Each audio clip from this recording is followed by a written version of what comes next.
What is going on, guys? Jack95 Gamer here, and I'm back with episode 13 of my QPR Career Mode. And as you can see here, we start the episode with the Capital One Cup budget coming through. We get a nice lengthy budget there, which is good to see. And we do get an international management offer from Finland, which you do decide to reject because it's not an appealing job for me, and there's no players I really want to get managed in the Finnish team. As you can see, there's a look at our injury list. As you can obviously said, I've just said Junior Hoylett is out for 8 weeks, and Adel Taarabt is out for 4. So 2 months and a month. Players are out for. But here's the bench for the Burnley game in the Barclays Premier League. Leroy Fer playing in that cam role, like I said, and Ebercilio in the DM role. Phillips out on the left, and other than that, the team is pretty much unchanged. So very good to see that some players are going to be getting an opportunity here, and we're still, you know, feeling the effects of the loss of Adel Taarabt and obviously Junior Hoylett, but hopefully they will be back stronger and better. Going to this game here at Loftus Road, the team are looking for a win. I'm hopeful that they can get it. No, against a team like Burnley, no disrespect for them, we've got a better side than them, and I'm kind of hopeful we can get the result. Here's to hoping though. We have to wait and see. The Burnley team does look strong though, but it would be us that gets the first chance 2 minutes into the game as Leroy Fer picks up the ball, plays into the oncoming Kelvin down that right hand side as Kelvin crosses it into the box, finds Muriel, but his header is heading straight to the defender, and it is cleared away. But here comes Burnley onto the attack now with Danny Ings. Plays it into Marvin Sordell, links up with Danny Ings again. Danny Ings plays it back into Arfield. Scott Arfield onto the ball now. As he crosses the ball in, he does find Jones, the centre midfielder, who hits it straight in McCarthy's path. Isla onto the ball now for the R's, plays it down the wing into Kelvin. Kelvin has got the pace to take on Ward as he plays the ball though, and it's actually a fantastic ball into Lewis Muriel, who's through on goal, takes his shot, and it does give QPR the 1-0 lead at Loftus Road. Very well played there from the Colombian man as he does find the net like he's been doing all season here, and he does really make me think that he has been probably one of the best buys I've made in the team along with Kelvin. I think, no, they can be better, but they've still got time to grow, and that's really good to see. But I'm happy with that goal Kelvin has got. I mean, Kelvin Muriel has got, and that is his 6th goal in the Barclays Premier League this season, and it took us 11 minutes to break down Burnley. Moving on now, as Burnley win the ball back from us having possession, and Ward tries to do a step over. Sandro does tackle him, but he does win it back. And good link-up play here between Burnley as Kitely picks up the ball here. Onto the ball, he crosses it into the box, does find Danny Ings, and his header nearly finds his way into the top corner there, but fortunate enough for us, it does go wide them up. But we give the ball away to Marvin Sordell here, and he gets his shot away, and it does go out for a corner there, and when he was nearly the architects of our own downfall, as McCarthy put us in the loads of trouble there, but we do shrug off the danger. But the ball does come in from Burnley, and it gets headed into the path of Danny Ings, who puts Burnley back on terms. Just half an hour gone into this game. Our lead only lasted about 20 minutes, but no, that was a bit of football head tennis there, you could say, because, you know, headed it straight to Danny Ings, who gets his 2nd goal with the BPL, who, you know, a player I actually don't think is cutting it in real life in the Barclays Premier League at the moment, Danny Ings. I hope he can turn it around. But we do move on into the next highlight here. 44 minutes in, Ebercilio gets the ball and powers that into the top corner, and that means that Burnley's lead only lasted a total of about 10 minutes as Ebercilio breaks Burnley hearts there. Really well played there from Sandro. He picked him out, and Ebercilio got a little bit lucky to not lose the ball from one of the challenges there, but take nothing away from the shot. It was rifling into the top corner there. No chance. Kyle Ebercilio gets his 1st goal of BPL this season, and what an absolute rocket it was. Very well played for him there, getting the goal. As Danny Ings gets the opportunity now into the 2nd half to get Burnley back into the game. Marvin Sordell again plays it into Danny Ings. Danny Ings gets his shot away, but he puts it well wide there. That's a missed opportunity there from the English striker. Here comes Ebercilio onto the ball, gives it away to Jorginho. Jorginho plays it into Scott Arfield, the man that did score on the opening day of the season for him against Chelsea, if you all remember. Jones onto the ball now, the centre midfielder. Here he is. Jones crosses it in. He does find Sordell, or looks to find Sordell, but McCarthy had safe hands there. We do also bring on Wright Phillips, Vargas, and Barton for Ebercilio, Phillips, and Muriel.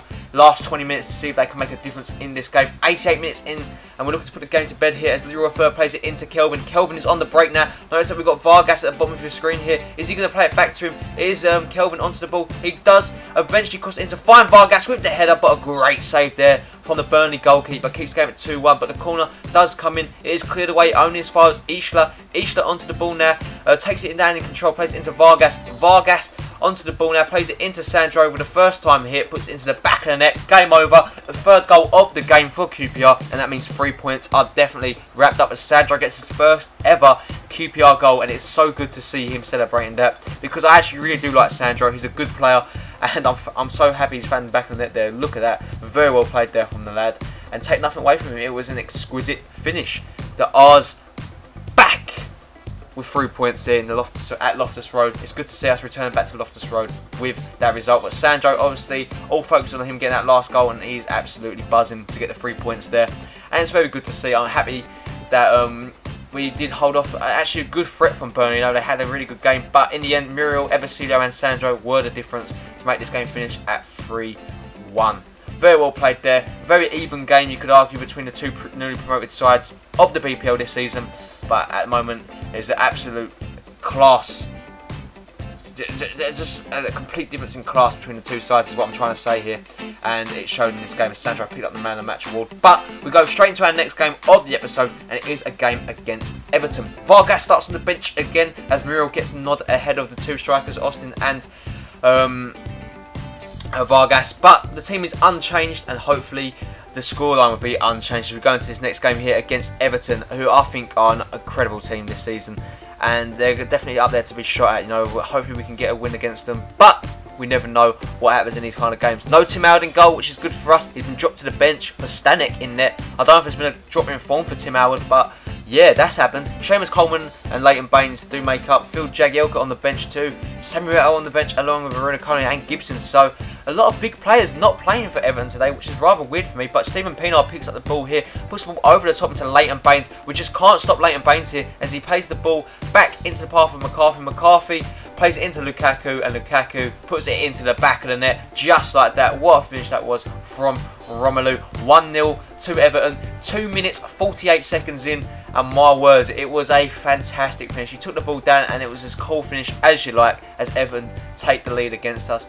And we don't want that. You know, we need to get an instant reply. That's a 3rd minute goal, and as you can see, 3 minutes 50 into the game, Bernat picks up the ball, plays it into Phillips, and Phillips picks up the ball here, and he's just going to run, completely falls to the defence here, and then look at that, he dodges the challenge from Distan and skips the ball into the back of the net. 5 minutes into the game, and QPR are back on terms just like that. I mean, the league only lasted for a couple of minutes, and what a start we've had to this game.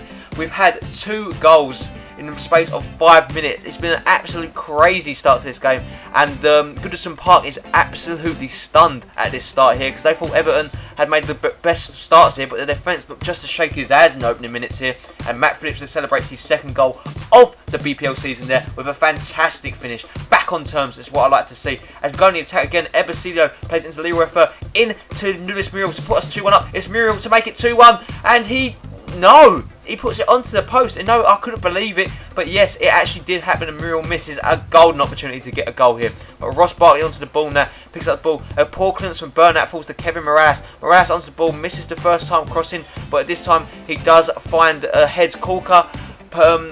I don't know what happens here, but you know, a great shot from McCarthy is saved by, I believe, McCarthy in net. We are starting McCarthy, and it falls to Lukaku, a man you do not want it to fall to, and it was easy to finish into the back of the net there. As Lukaku gets his 2nd of the game, 3rd in the season, and gets Everton back ahead in this game. 26 minutes in, looking to get straight back into the game though. We pick up the ball here with Kelvin. Kelvin gets away from his man here, trying to make something happen. Come on, Kelvin, plays it into Muriel, who goes down.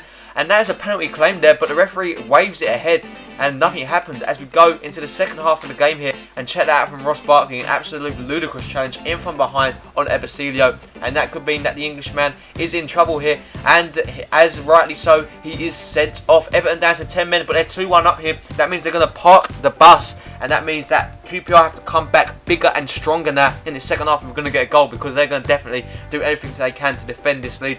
Here comes Sandro onto the ball, 67 minutes in. Ball comes in, Muriel looks to win the header there, but it goes wide of the mark. We do win a corner though. We bring on Joey Barton, we bring on, I believe, Timo Werner. I want to say Timo Werner's coming on, but he's not. We're actually going to bring on Vargas, and we're going to keep Phillips on for the time being, but Vargas picks up the ball, plays into Joey Barton. Barton loses out the ball, but it falls to Phillips. Phillips onto the ball now, plays it into Leroy Fer. Leroy Fer looks across the ball in, completely falls to the defender. Seamus Coleman dived in, and the referee points straight to the spot. 11 minutes before the end, and it's 2-1 to Everton, but they've given away a stupid penalty. Late drama here in this game between QPR and Everton. I don't know what the hell Coleman was doing, but Fur's gone down. The penalty's pointed to the ref is pointing to the spot, not the penalty's pointing to the penalty. And Eduardo Vargas, the man has just come on, is going to step up to take it. Is he going to regain the draw for QPR here? We're going to get put back on terms. It is Vargas. He steps up straight into the top of the net there, and he celebrates that goal. QPR back on terms. 2-2. Very well played there from Eduardo Vargas. As cool as you like, and Stanek no chance in net there. Check that out for a finish for Eduardo Vargas. Very well played from him, and as you can see, 81st minute, he does get his 4th goal of the BPL season. Very well played there for the man. As you can see, we do bank a sub, and Timo Werner does come off for Matty Phillips eventually, and we move on into this game. As we move into the 86th minute, we win a corner.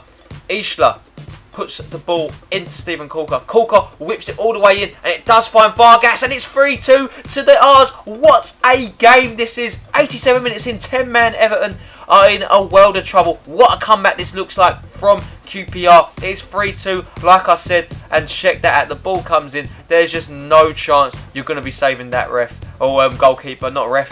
And as it goes into the back of the net there, the R's are celebrating a potential 3 points stolen. 5 goals in the season for Eduardo Vargas, and he's been in great form, and that is how the game does finish, guys. What a performance from QPR, and a well-deserved 6-pointer episode here. That's what I like to see, and you know, that's so good for the league table, man, for an amazing start to the BPL season. Vargas stole the show in the end, as Barkley got sent off. I'm sure he's to blame for that Everton loss and drop of points, but in the end you can see we probably did deserve the win, as we did turn on the Jets in the last couple of minutes there, as we tried to get the winner and the draw. As you can see, rightly so, Vargas come off the bench to pick up the man of the match award at 8.2 rating. Very well played to him there.